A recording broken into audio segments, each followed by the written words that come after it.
Hello students, আমি তোমাদের প্রিয় নীতিশ স্যার জ্ঞানজ্যোতি কোচিং সেন্টারের পক্ষ থেকে তোমাদের প্রত্যেককে জানাই আরো একবার স্বাগত। তো স্টুডেন্টস, আজকে আমি তোমাদের সঙ্গে আলোচনা করব DSC Bengali suggestion part 3 suggestion নিয়ে। পার্ট 1 তোমাদের আলোচনা করেছিলাম 3 মার্কসের অতি গুরুত্বপূর্ণ তোমাদের ডিএসসি বেঙ্গলি 4th সেমিস্টারের সাজেশন নিয়ে। পার্ট 2 যেখানে আলোচনা করেছিলাম তোমাদের 6 মার্কসের অতি গুরুত্বপূর্ণ প্রশ্নগুলোকে নিয়ে। আজকে পার্ট 3 যেখানে আলোচনা করব তোমাদের সঙ্গে 12 নম্বরের অতি গুরুত্বপূর্ণ 100% কমন প্রশ্নগুলোকে নিয়ে। তো স্টুডেন্টস, তোমরা চটজলদি খাতাটা নিয়ে বসো, তোমাদেরকে বলে দিচ্ছি কোন কোন প্রশ্নগুলো তোমাদের এই বছরের জন্য খুবই গুরুত্বপূর্ণ।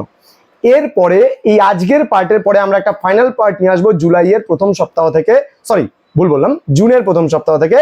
সেই জুনের প্রথম সপ্তাহ থেকে আমরা তোমাদেরকে লাস্ট মিনিট সাজেশন দেওয়া শুরু করব এবং তোমরা এই যে প্রশ্নগুলো আমি দিলাম সেটাকে একটু ছোট করে তোমাদেরকে কতটা কম করে দেওয়া যায় সেটার লাস্ট মিনিট সাজেশনে কিন্তু আমরা প্রোভাইড করব। তো চলো শুরু করছি আজকের ক্লাসটি।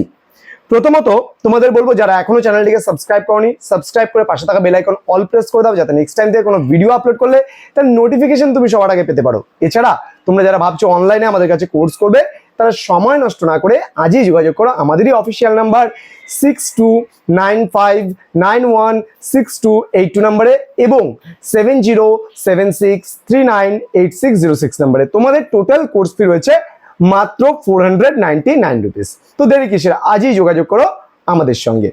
চলো, 1 নম্বর প্রশ্ন, সুধীন্দ্রনাথ দত্তের শাশ্বতী কবিতায় আধুনিক কবিতার বৈশিষ্ট্যগুলি কতখানি প্রকাশিত হয়েছে তা আলোচনা করো। আমি আবারও বলছি, সুধীন্দ্রনাথ দত্তের শাশ্বতী কবিতায় আধুনিক কবিতার বৈশিষ্ট্যগুলি কতখানি প্রকাশিত হয়েছে সেই সম্পর্কে আলোচনা করো।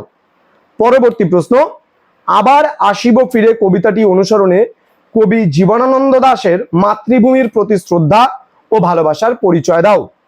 আবারও বলছি, আবার আসিব ফিরে কবিতাটি অনুসরণে কবি জীবনানন্দ দাশের মাতৃভূমির প্রতি শ্রদ্ধা ও ভালোবাসার পরিচয় দাও।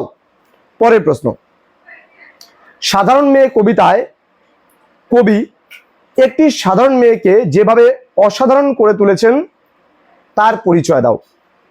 পরবর্তী প্রশ্ন, সুরদাসের প্রার্থনা কবিতা অনুসরণে কবি রবীন্দ্রনাথ ঠাকুরের প্রেমানুভূতির পরিচয় দাও। আমি আবারও বলছি, সুরদাসের প্রার্থনা কবিতা অনুসরণে কবি রবীন্দ্রনাথ ঠাকুরের প্রেমানুভূতির পরিচয় দাও। পরের প্রশ্ন, 19 শতকের বাংলা কবিতায় বিহারীলাল চক্রবর্তীর অবদান আলোচনা করো। আমি আবারও বলছি তোমাদের, 19 শতকের বাংলা কবিতায়, ঠিক আছে, 19 শতকের বাংলা কবিতায় বিহারীলাল চক্রবর্তীর অবদান আলোচনা করো।